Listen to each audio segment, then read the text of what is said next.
You're deep into the material, so to speak. And it's meaningful. It's directly meaningful. Yes? So would this be a framework to explain why, say, novel music or stories or like an engrossing video game even would induce that kind of stress? It's like, sure. You know it's another world, so you're safe, but also it's like an unfolding experience. It's both of those at the same time, because it's you don't want to play a video game where there are no rules. Yeah. And you don't want to play a video game where the rules transform so rapidly and erratically that there's no way you can model them. You want to play a video game where you can suspend disbelief. You know, there's some play with the axioms, so maybe there's some things about the modeled reality that aren't exactly like real reality.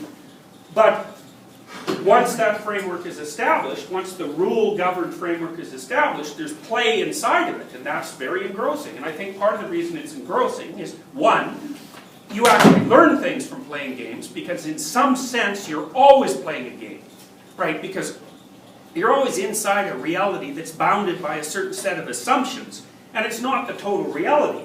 It's like a game-like representation of the total reality, and you know, hopefully it's a good enough game-like representation.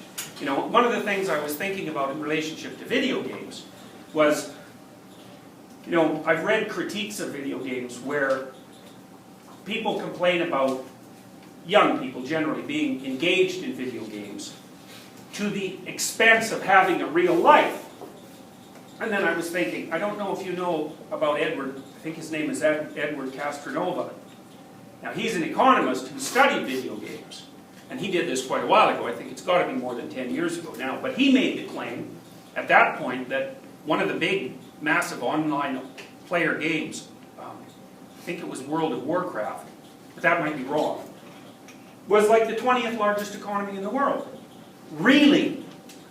Not in any fake way. Partly because you could sell artifacts that you were producing on eBay, for example, but also partly because people traded within it. And like there was no reason to assume that the additional level of abstraction that that video game represented was necessarily any more abstract than what we were already doing in economies. So then you could ask yourself, for example, think about this. Is it more real to lead a band of adventurers through a complex mythological reality in an online game, or to work at McDonald's? Now you'd say, well, to work at McDonald's because that's real, but let's think about that for a minute. So exactly why is it real? I mean, first of all,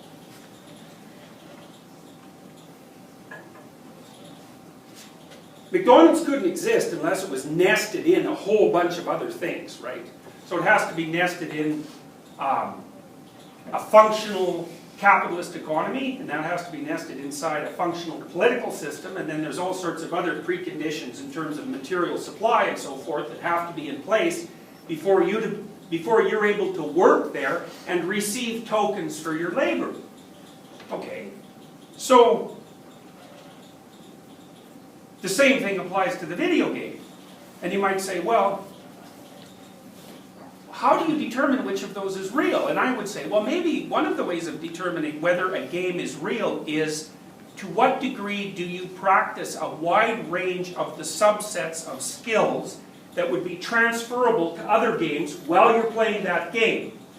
And I think you could make a case that if you're playing a very complex video game, that the activities that you're engaging in, which involve leadership and cooperation and communication and problem solving, are actually a more comprehensive subset of the skills that you would have to develop to work in the world as a complex place than what you would pick up at McDonald's. Now, you know, obviously you can argue about that, but it's not self-evident. So,